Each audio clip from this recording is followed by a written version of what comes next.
Hi, I'm Tori Eldridge, author of Dance Among the Flames, my new dark fiction thriller about a desperate mother who rises from the slums of Brazil to become a powerful wielder of Quimbanda magic. Passion, horror, betrayal.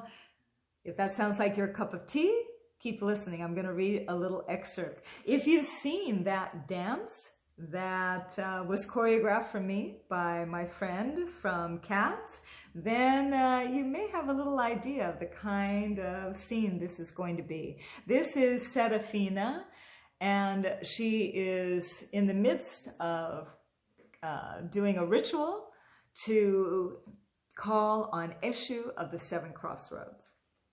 So here we go, a little excerpt.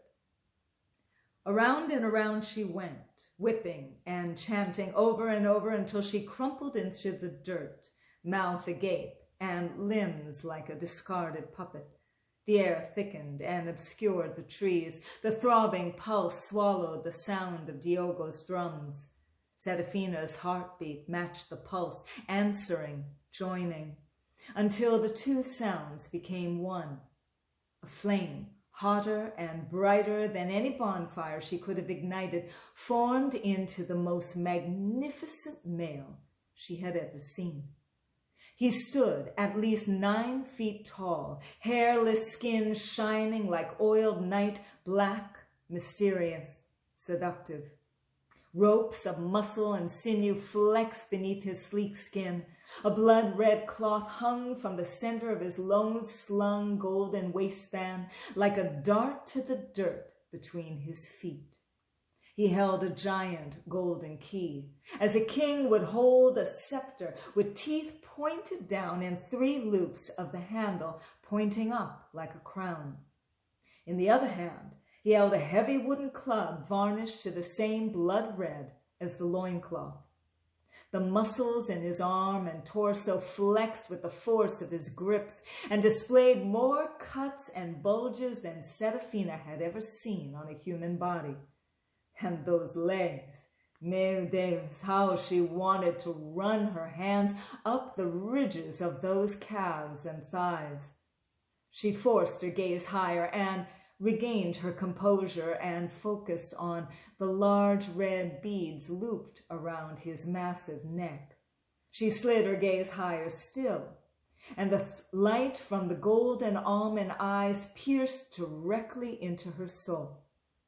Eshu? His chin raised in answer, sending a quiver of electricity through her body. When preparing for battle or summoning storms, Serafina called to Yanza, queen of the wind and rain. When she needed to manipulate relationships or begin and end pregnancies or control a person through sexual energy, she called upon Eshu's consort, Pombagira. Never in all of her years practicing Quimbandera had Serafina ever called on Eshu of the Seven Crossroads, nor had Eshu of the Seven Crossroads ever appeared to her.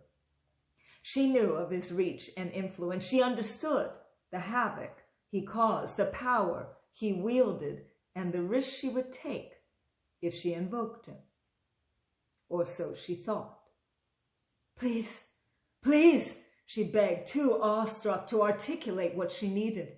She only knew she would die if she did not receive it. Eshu laughed, tossed the club and key into the dirt, and grabbed her by the hips. She arched, powerless to stop him and equally powerless to assist. Balancing her with one hand, he used the other to hike up her skirt, flung aside the flap of red cloth hanging between his legs, and plunged deep inside her. Serafina screamed, first in pain, then in exquisite pleasure, and finally in triumph, as Eshu took her for his own. And there you have it. A scene from Dance Among the Flames. If you haven't yet seen that dance that was choreographed for me by my dear friend Russell Warfield, check out my YouTube channel. And you can find all of that on my website, torieldridge.com.